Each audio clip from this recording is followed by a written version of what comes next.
Chair recognizes the gentleman from Texas, Mr. Gohmert, for 5 minutes. Thank you, Mr. Chairman. And this is an exceedingly important topic. We do appreciate your being here today.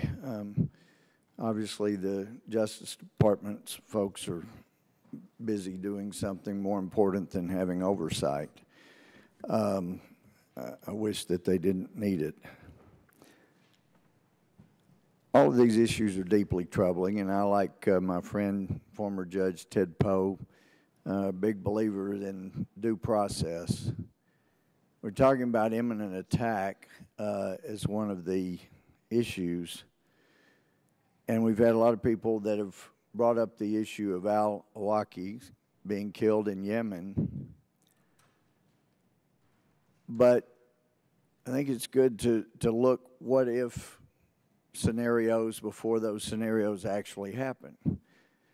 We know that al-Aulaqi had led prayers for Muslim congressional staffers here on Capitol Hill. We know that he was probably not done in the United States. Can you foresee a time when someone like al-Aulaqi is on a hit list, finishes what he was doing in Yemen, and somehow gets back in the United States? If there is concern of imminent attack while he was in Yemen, could there be those same concerns? When would it then be possible for someone on the hit list, as al-Aulaqi was, to be hit in the United States proper? So I think the al-Aulaqi case will be someday the subject of a truly wonderful book. It's a very complicated and interesting history.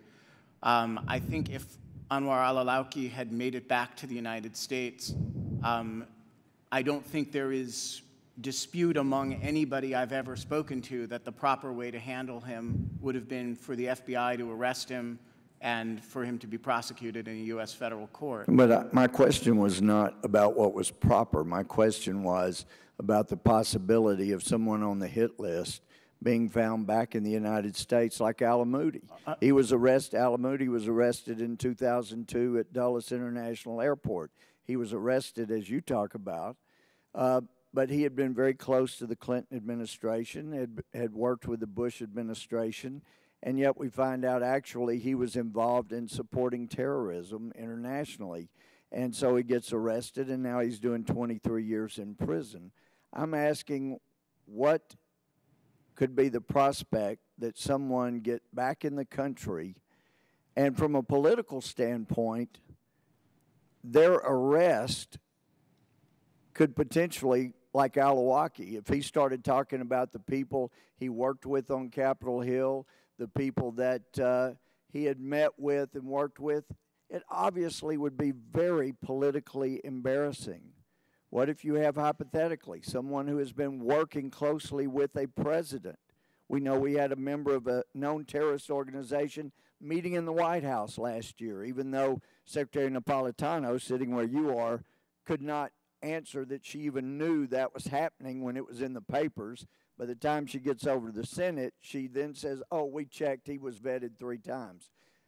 There are things that could end up hypothetically proving so politically embarrassing that if somebody gets back in the United States, someone might look for a way to see that they never testify. We're talking hypothetically, but I'm wanting to know what are the possibilities that something like that could happen.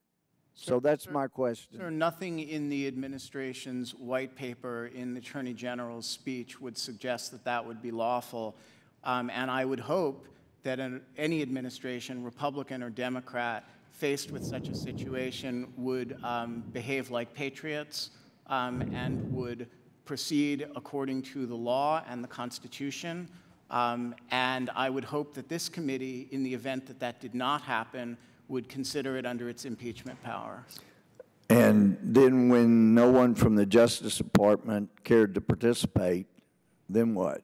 We find them in contempt, and then it goes to the U.S. Attorney and nothing happens, as it just happened last year. Any other comments from anybody else? I mean, this is a real issue because not everybody under political pressure acts like patriots.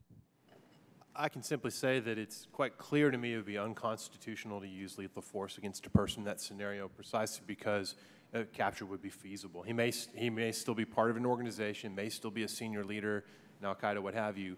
But and what if your contention is there is imminent attack, it's planned, he helped set this situation up in Yemen, and we need to take him out? Still unconstitutional unless capture. Time of the gentleman has expired. Thank you, Mr. Chairman. I thank the gentleman.